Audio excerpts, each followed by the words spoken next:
Shalom. Ya, selamat berjumpa lagi dengan saya. Oke, kita lanjutkan topik tentang apakah Adam dan Hawa selamat dari neraka. Ya, ini bagian ketiga. Ya, kemudian Yosni berkata, oh iya ya, berarti orang-orang yang mati di zaman Nuh itu semuanya sudah mendengar Injil lewat pemberitaan Tuhan Yesus pada waktu itu ya Pak, pada waktu Tuhan Yesus wafat itu ya Pak. Saya jawab, iya bro, itu kan yang berkata kan bukan saya ya, melainkan firman Allah ya. Artinya apa? Artinya pasti benar bro, gitu loh, paham ya? Lalu Yosni berkata, oh oke Pak. Lalu zaman sebelum Nuh itu kan artinya adalah zaman Adam dan Hawa ya Pak. Maksud saya berarti semua orang yang mati sebelum air bah itu, apakah juga sama nasibnya sama kayak orang-orang yang mati yang kena air bah itu Pak? Saya jawab, ya semua orang yang mati sebelum adanya hukum Taurat itu pokoknya mereka dihakimi menurut keperbuatan mereka bro, sesuai firman Allah katakan sesuai firman Allah yang firman Allah katakan di Roma 2 ayat 6 dan Wahyu 20 ayat 12 yang kita baca tadi itu di atas gitu loh. Nah, kecuali orang-orang yang mendapat kasih karunia dari Tuhan bro. Nah itu, jadi misalnya lah Nuh dan keluarganya itu kan karena mendapat kasih karunia dari Tuhan, jadi nggak kena air bah kan. Nah itu yang selamat kan. Lalu Abraham ya, setelah zaman Nuh kan terus berlanjut sehingga sampai zaman Abraham dan keluarganya ya kan.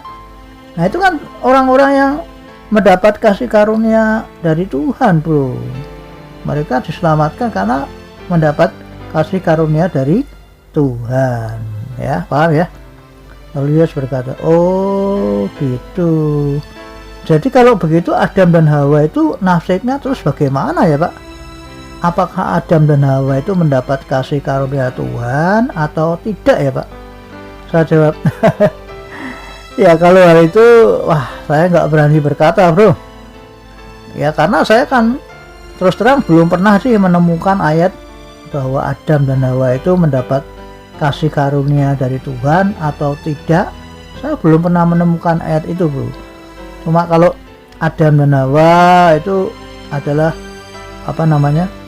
orang yang seperti gambaran gitu ya daripada manusia Yesus. Nah itu saya pernah baca itu ya, gambaran ya, artinya Adam dan Hawa ini sebagai ya seperti gambaran gitu, bayangan atau ilustrasi atau bagaimana istilahnya seperti itulah. Nah itu nanti coba dicari di Roma itu ya, pakai konkordansi ya, ketik ya kata Adam gitu, nanti akan muncul itu semua di Roma itu. Nah tapi kalau tentang apakah Adam dan Hawa mendapat kasih karunia Tuhan, nah saya belum pernah menemukan ayat itu bro. Jadi makanya saya tidak berani ngomong atau tidak berani ngarang saya. Tidak berani bro saya. Nanti kalau sampai saya salah, waduh bahaya itu bro ya. Saya bisa dihukum bro. Karena apa? Ya karena saya kan harus mempertanggungjawabkan atas kata-kata saya nanti di hari penghakiman yang akan datang itu bro ya. Semua kan harus dipertanggungjawabkan tuh kata-kata kita semuanya, termasuk saya ya kan. Nah artinya kalau saya sampai salah ngomong, wah kena hukuman bro. Ayatnya ada nih ya, coba saya bacakan ya di Matius 12 ayat 37. Demikian bunyi firman Allah, karena menurut ucapanmu engkau akan dibenarkan, dan menurut ucapanmu pula engkau akan dihukum. Nah jelas kan. Ya, jadi saya tidak berani ngarang, makanya saya kan selalu bilang kepada semua orang ya, kalau kita bicara, kalau kita ngomong itu jangan sembarangan ya. Kenapa? Karena efeknya ini, akibatnya tuh ini ya, bisa dibenarkan atau sebaliknya bisa dihukum kalau salah ngomong. Nah gitu loh. Nah makanya saya kan seringkali bilang sama semua orang bahwa kalau ada ajaran dari manapun ya datangnya, cocokkan dulu dengan kata firman atau Alkitab. Kalau tidak cocok, langsung tolak mentah-mentah tidak peduli dari siapapun juga dia orangnya. Nah, itu alasannya kenapa? Karena ini ya kan, karena kalau sampai salah kita memberikan ajaran dan kita ngomong ucapan pertanggungjawabkan nanti di hari pengadilan, artinya kita mendapat hukuman kalau sampai salah ngomong gitu loh. Tidak seperti yang firman katakan, itu namanya kan salah ngomong ya, salah apa tuh ucap ya, itu menyesatkan kan. Nah, ini efeknya dihukum. Nah, yang bilang bukan saya loh, ini kan firman Allah, saya kan cuma membacakan saja. Nah, jadi kembali, jadi saya hanya berani berkata sesuai apa yang Alkitab katakan. Tidak berani saya ngarang. Terus terang, kalau misalkan ada orang yang berani berkata sendiri atau ngarang ya, yang Alkitab tidak katakan, ya biar, itu saya kan tidak urusan, itu urusannya orang itu sendiri kepada Allah nanti kan, di hadapan hari pengadilan kan, begitu ya. Nah, paham ya bro ya. Nah, lalu Yesus berkata, oh gitu ya.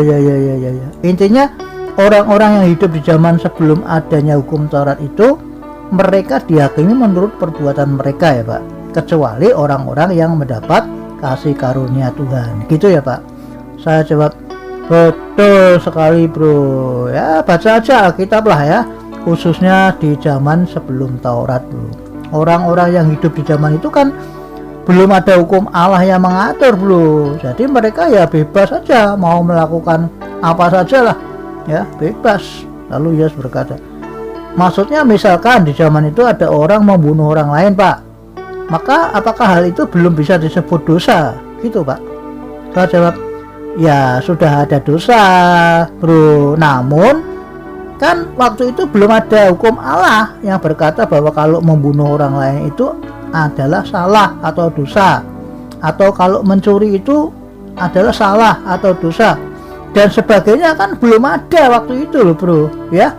Nah, jadi mau membunuh atau mencuri dan sebagainya itu belum bisa disebut salah atau dosa gitu loh ya. Ingat nggak definisi dosa itu apa bro?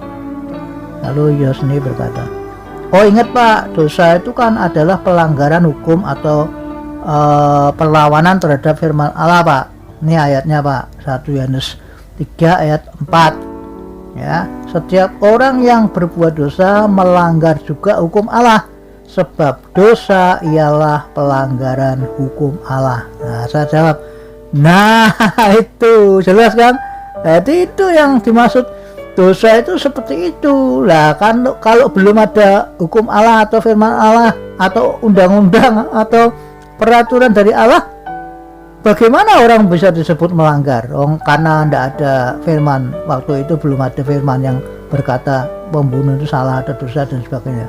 Nah, sama aja kalau kita ada di Indonesia ini misalnya, dulu sebelum ada undang-undang kalau tidak memakai helm itu salah, kan semua orang kalau pakai sepeda motor kan tidak usah pakai helm, tidak masalah. Tetapi begitu ada undang-undang atau ada peraturan dari pemerintah bahwa setiap pengendara motor harus memakai helm, baru kemudian orang itu kalau tidak memakai helm dia melanggar atau bersalah gitu loh bro, paham ya ini ya. Nah, begitu juga pada waktu zaman itu ya, zaman sebelum Taurat tuh belum ada firman Allah yang mengatur hal seperti itu. Maksudnya tidak ada firman yang mengatur jangan membunuh, jangan mencuri, itu tidak ada, belum ada. Makanya firman Allah tadi jelas mengatakan bahwa semacam itu ya, berarti belum bisa disebut dosa lah kalau belum ada peraturan.